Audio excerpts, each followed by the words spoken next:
जय मसीह के दोस्तों, हम पढ़ेंगे पवित्र बाइबल। उत्पत्ति 1 अध्याय। आदि में परमेश्वर ने आकाश और पृथ्वी की सृष्टि की। पृथ्वी बेडौल और सुनसान पड़ी थी और गहरे जल के ऊपर अंधियारा था तथा परमेश्वर का आत्मा जल के ऊपर मंडराता था। जब परमेश्वर ने कहा उजियाला हो तो उजियाला हो गया, और परमेश्वर ने उजियालों को देखा कि अच्छा है। और परमेश्वर ने उजियालों को अंधियारे से अलग किया, और परमेश्वर ने उजियालों को दिन और अंधियारे को रात कहा। तथा सांझ हुई, फिर भोर हुआ। इस प्रकार पहला दिन हो गया। फिर परमेश्वर ने कहा जल के बीच एक ऐसा अंतर हो कि जल 2 भाग हो जाए। तब परमेश्वर ने एक अंतर बनाकर उसके नीचे के जल और उसके ऊपर के जल को अलग अलग किया, और वैसा ही हो गया। और परमेश्वर ने उस अंतर को आकाश कहा। तथा सांझ हुई, फिर भोर हुआ। इस प्रकार दूसरा दिन हो गया। फिर परमेश्वर ने कहा आकाश के नीचे का जल एक स्थान में इकट्ठा हो जाए और सूखी भूमि दिखाई दे, और वैसा ही हो गया। परमेश्वर ने सूखी भूमि को पृथ्वी कहा तथा जो जल इकट्ठा हुआ उसको उसने समुद्र कहा। और परमेश्वर ने देखा कि अच्छा है। फिर परमेश्वर ने देखा कि अच्छा है। फिर परमेश्वर ने कहा पृथ्वी से हरी घास तथा बीज वाले छोटे छोटे पेड़, फलदायी वृक्ष भी, जिनके बीज उन्हीं में एक एक की जाति के अनुसार है, पृथ्वी पर उगे, और वैसा ही हो गया। इस प्रकार पृथ्वी से हरी घास और छोटे छोटे पेड़, जिनमें अपनी अपनी जाति के अनुसार बीज होता है, और फलदायी वृक्ष, जिनके बीज एक एक की जाति के अनुसार उन्हीं में होते हैं, उगे। और परमेश्वर ने देखा कि अच्छा है। तथा सांझ हुई, फिर भोर हुआ। इस प्रकार तीसरा दिन हो गया।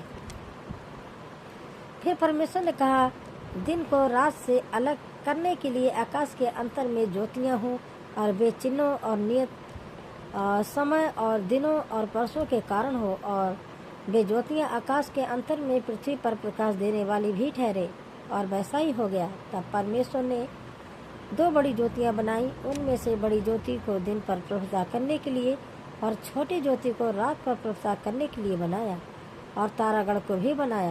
परमेश्वर ने उनको आकाश के अंतर में इसलिए रखा कि वे पृथ्वी पर प्रकाश दें तथा दिन और रात पर प्रभुता करें, और उजियाले को अंधियारे से अलग करें। और परमेश्वर ने देखा कि अच्छा है। तथा सांझ हुई, फिर भोर हुआ। इस प्रकार चौथा दिन हो गया।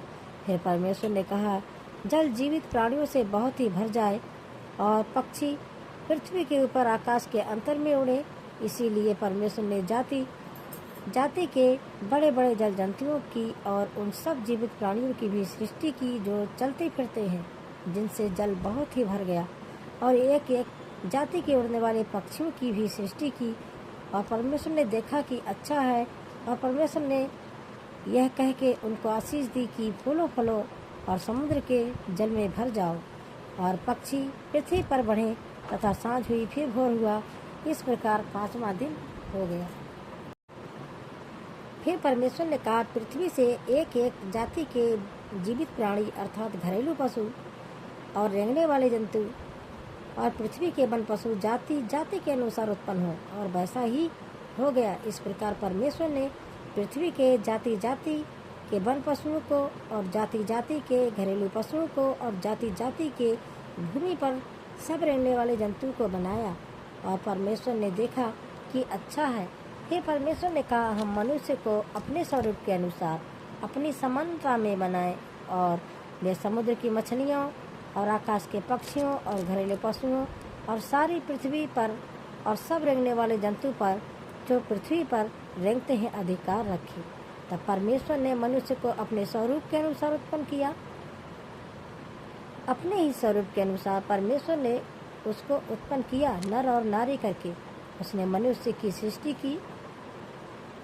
और परमेश्वर ने उनको आशीष दी और उनसे कहा फूलो फलो और पृथ्वी में भर जाओ, और उसको अपने बस में कर लो, और समुद्र की मछलियाँ तथा आकाश के पक्षियों और पृथ्वी पर रेंगने वाले सब जंतु पर अधिकार रखो।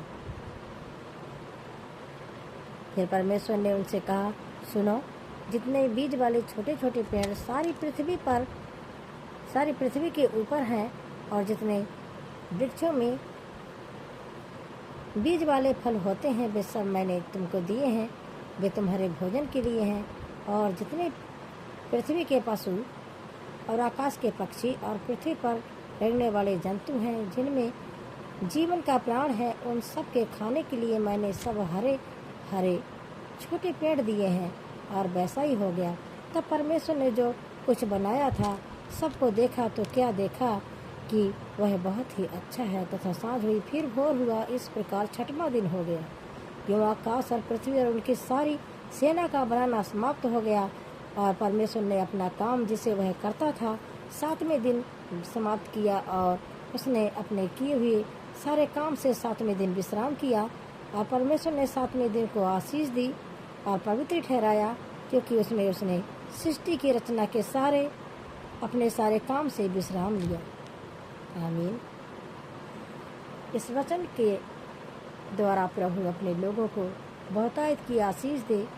हम प्रार्थना करते हैं, पिता परमेश्वर, तू सारी सृष्टि का मालिक और सारी कायनात का बादशाह है। सब कुछ तूने बनाया, सब पर तेरा ही अधिकार है।